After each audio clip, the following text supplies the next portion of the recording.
कलिंगराज का उपहास देखकर उन्होंने उसके दांत भी तोड़ डाले। इसके बाद बलराम ने स्वर्ण दंड को उखाड़कर रुक्मी के सभी समर्थकों को पराजित कर दिया। जब कृष्ण को यह सूचना मिली तो वे रुक्मिणी और बलराम के भय से शांत रहे। फिर अनिरुद्ध को लेकर सभी यादव जन द्वारका लौट आए। ओम ब्रह्मणे नमः। ऋषि ने पुरुषोत्तम क्षेत्र में स्थित उस दिव्य मूर्ति से जुड़ी अनेक अद्भुत घटनाओं को सुनाते हुए भगवान विष्णु के जनकल्याणकारी गुणों का वर्णन समाप्त किया और सदाचरण के महत्व को समझाते हुए कहा, इस संसार में सदाचार ही व्यक्ति को सच्चे मार्ग पर चलते हुए मुक्ति तक पहुंचाता है, जबकि दुराचरण इंसान के धन, यौवन, यश और सम्मान को धीरे धीरे समाप्त कर देता है। जो लोग ज्ञानी होते हैं वे अपने जीवन को सफल बनाने के लिए हमेशा सदाचरण का पालन करते हैं। कहा गया है कि धर्म से जुड़ा हुआ कर्म ही सच्चा धर्म होता है। यही मनुष्य को न केवल सुखी जीवन देता है बल्कि सभी सांसारिक सुखों का अनुभव कराते हुए अंत में उसे मोक्ष भी प्रदान करता है। इसीलिए प्रत्येक व्यक्ति का यह कर्तव्य है कि वह अपने कर्तव्यों को समझकर उनका पालन करे। सामान्य रूप से मनुष्य के लिए जो आचरण योग्य है उसमें उसकी बुद्धि की शुद्धता और विवेक का समय के अनुसार प्रयोग सबसे अहम माना गया है। इसी के अनुसार व्यक्ति का धर्म है कि वह सुबह सूर्योदय से पहले ही नींद छोड़ दे और बिस्तर से उठकर स्नान, ध्यान और पूजा जैसे काम निपटाए। इसके लिए सुबह का समय, विशेषकर उषाकाल, सबसे श्रेष्ठ माना गया है। इस समय सूर्य की किरणें चमकने लगती हैं और आकाश में तारे भी दिखते हैं। दोपहर की संध्या यानी दिन के मध्य का समय भी उपासना के लिए लाभकारी होता है और सूर्यास्त से ठीक पहले की संध्या भी उपयुक्त मानी गई है। अपवाद को छोड़कर हर व्यक्ति को नियमित रूप से संध्याकालीन उपासना के लिए व्रत का पालन करना चाहिए। एक आदर्श गृहस्थ का धर्म है कि वह झूठ न बोले, किसी से कठोर या कटु भाषा में बात न करे और अनुचित आचरण से बचे। एक स्वस्थ शरीर में ही स्वस्थ मन बसता है और इसके लिए आचरण की शुद्धता बेहद जरूरी है। एक आत्मवान व्यक्ति जो प्रातः और सायंकाल यज्ञ करता है अपने मन को संतुलित रख सकता है। यह मना किया गया है कि इंसान उदित होते या अस्त होते सूर्य को सीधे न देखे। अपने सभी श्रृंगार, सजावट और स्नानादि कार्य दोपहर से पहले निपटा लेने चाहिए और अपनी क्षमता के अनुसार देवता, पितर और अन्य जीवों की पूजा करनी चाहिए। एक सच्चे गृहस्थ का यह भी धर्म है कि वह मलमूत्र त्याग के लिए ऐसी जगह चुने जो एकांत हो और उपयोग में न लाई जा रही हो। गांव, घर, तीर्थ स्थान, खेत, तालाब, मुख्य मार्ग और गौशाला में त्याग करने से बचना चाहिए। मनुष्य को चाहिए कि वह किसी पराई स्त्री को नग्न अवस्था में न देखे और न खुद को इस तरह दिखाए। बासी, अधपका या गरिष्ठ भोजन नहीं खाना चाहिए। भोजन करते समय मौन रहना सबसे अच्छा होता है।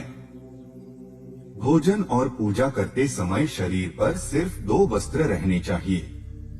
भोजन से पहले अग्नि को आहुति देना आवश्यक है। गुरु से बात करते समय सावधानी पूर्वक और सोच समझकर बोलना चाहिए और चलते समय उनके पीछे पीछे चलना चाहिए। अगर गुरु बिना कारण नाराज हो जाएं, तो शांत और संयमित रहना चाहिए। जीवन में कभी ब्राह्मण, अग्नि, गौ, सूर्य, गुरु और राजा का अपमान नहीं करना चाहिए। रास्ते में यदि कोई ब्राह्मण, ज्ञानी, राजा, अंधा या गूंगा बहरा व्यक्ति मिले तो रास्ता छोड़ देना चाहिए। दूसरे के पहने हुए जूते, कपड़े और माला जैसी चीजें इस्तेमाल नहीं करनी चाहिए। बैठे बैठे पैरों को हिलाना अशोभनीय है। किसी बीमार या प्रकृति के कारण पीड़ित व्यक्ति का मजाक नहीं उड़ाना चाहिए। दुष्ट और एहसान फरामोश लोगों का साथ नहीं रखना चाहिए और उत्तर या पश्चिम की ओर सिर रखकर नहीं सोना चाहिए। एक सज्जन व्यक्ति को यह ध्यान रखना चाहिए कि वह किसी पराई स्त्री के साथ शारीरिक संबंध न बनाए, क्योंकि इससे उसकी संपत्ति, धर्म, प्रतिष्ठा और उम्र पर बुरा असर पड़ता है। ऐसा आचरण सबसे बड़ा दुराचार माना गया है। दिन में और संध्या के समय अपनी पत्नी से भी संबंध नहीं बनाना चाहिए। ऐसे किसी अंगविहीन या असामान्य अंगों वाली कन्या से विवाह नहीं करना चाहिए। रजस्वला स्त्री के साथ संबंध बनाना वर्जित है, क्योंकि यह कार्य न केवल अशुभ है बल्कि संतानोत्पत्ति की संभावना को भी प्रभावित करता है। पुत्र की इच्छा से यदि संबंध बनाना हो तो विषम तिथियों 5वीं, 7वीं, 9वीं आदि को छोड़कर सम तिथियों की रात को ही समागम करना चाहिए। त्योहार वाले दिन संबंध बनाने से गलत स्वभाव वाली संतान जन्म ले सकती है। संध्या का समय नपुंसक अवस्था और चतुर्दशी की तिथि भी समागम के लिए मना की गई है। सज्जन व्यक्ति को यह भी ध्यान देना चाहिए कि वह दुष्ट लोगों की संगति से बचे, उनकी बातों में न आए और उन्हें आदर न दे। कभी भूलकर भी देवताओं, ब्राह्मणों, संतों, साधुओं, तपस्वियों और गुरुजनों की निंदा नहीं करनी चाहिए। विचारशील व्यक्ति को सदा स्वच्छ और अच्छे वस्त्र पहनने चाहिए और जो लोग इन नियमों का पालन नहीं करते, उनसे दूरी बना लेनी चाहिए। एक सच्चे गृहस्थ का फर्ज है कि वह अपने घर आए राजा, विद्वान, मित्र और रिश्तेदारों का यथाशक्ति आदर सत्कार करे। साल में कम से कम एक बार बड़ा यज्ञ करे, तीर्थ यात्रा और देवदर्शन में भी अपनी सामर्थ्य के अनुसार खर्च करे। जहाँ ऋणदाता, वेद पाठी, पुरोहित, साफ पानी की नदी, वैद्य और विद्वान बसते हों, वहीं घर बसाना चाहिए। किसी जगह को स्थायी निवास के लिए चुनते समय यह ध्यान देना चाहिए कि वहाँ पर शक्तिशाली और धार्मिक राजा हो, प्रजा संगठित हो, न्याय और शांति का वातावरण हो और किसान मेहनती हो। ऐसे स्थान पर निवास करने से मनुष्य को सुख और समृद्धि दोनों मिलते हैं। शंख, पत्थर, सोना, चांदी, वस्त्र, साग, मूल, फल, मणि, मूंगा, मोती और पात्र जैसे चीजों को जल से शुद्ध किया जा सकता है। जो बर्तन चिकनाई वाले हों, उन्हें गर्म जल से साफ करना चाहिए। सूप, मूसल, ओखल और चर्म जैसे वस्तुएं भी गर्म जल से धोकर शुद्ध की जा सकती हैं। लकड़ी, दांत, हड्डी और अंगों की शुद्धि उन्हें साफ करके ही होती है। मिट्टी के बर्तनों को दोबारा आग में पकाकर शुद्ध किया जा सकता है। जमीन की सफाई झाड़ू, पोंछा, पानी से धोने और गोबर आदि से लीपने से होती है। कांच के बर्तन पानी से और धातु के बर्तन राख से साफ किए जाते हैं। अग्नि, घोड़ा, गाय, छाया, किरणें, हवा और धरती बुरे लोगों के स्पर्श से भी अशुद्ध नहीं होते। आसन, बिस्तर, नदी किनारे के तिनके, वाहन आदि की सफाई चंद्रमा और सूर्य की किरणों तथा वायु के संपर्क से हो जाती है। जरूरत से ज्यादा पके अन्न का ऊपरी हिस्सा हटाकर और पानी से धोकर शुद्ध किया जा सकता है। इसी तरह किसी अपवित्र व्यक्ति, सूतक, पातक या हड्डी के संपर्क में आने पर स्नान करने से शुद्धि मिल जाती है।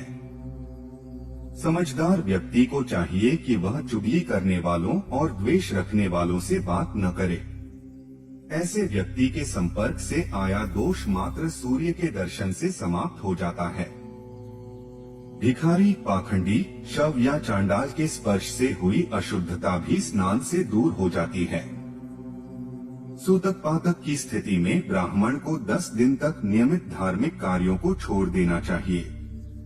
क्षत्रिय को 12 दिन, वैश्य को 15 दिन और शूद्र को 1 माह तक ये कार्य नहीं करने चाहिए।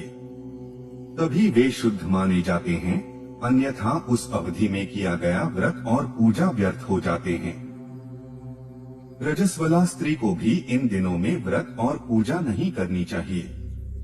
अच्छा और बुरा आचरण समझने का सबसे सरल तरीका यह है कि जिस कार्य से लोक में हंसी, तिरस्कार, शर्मिंदगी और निंदा हो, वह दुराचार है।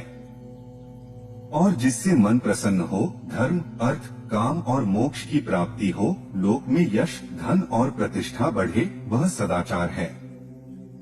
सदाचार व्यक्ति को लंबी उम्र, सुख, बुद्धिमत्ता और यश देता है। यह सभी पापों का नाश करता है और व्यक्ति को इस लोक में ही नहीं परलोक में भी पुण्य दिलाता है। साथ ही विष्णु का सान्निध्य भी मिलता है। इसलिए मुक्ति पाने का इससे सरल उपाय कोई दूसरा नहीं है। वर्णाश्रम धर्म के बारे में मुनि ने बताया कि ब्रह्मा ने समाज में व्यवस्था बनाए रखने के लिए 4 वर्णों की स्थापना की। ब्राह्मणों को दान, दया, तपस्या, स्वाध्याय, यज्ञ, अग्निहोत्र और शिक्षा के माध्यम से द्विजों को यज्ञ दीक्षा देने का कार्य करना चाहिए। उन्हें यज्ञ की पूर्ति के लिए ही दान स्वीकार करना चाहिए। उनका जीवन दूसरों की भलाई और सबके साथ समान व्यवहार पर आधारित होना चाहिए। उन्हें रत्न और धूल में एक जैसा भाव रखना चाहिए और नियमों का पालन करते हुए केवल ऋतु में ही पत्नी के साथ संबंध बनाना चाहिए। ईश्वर भक्ति और अध्ययन उनके प्रमुख कार्य होने चाहिए। क्षत्रिय का धर्म शौर्य और शस्त्र संचालन से जुड़ा है।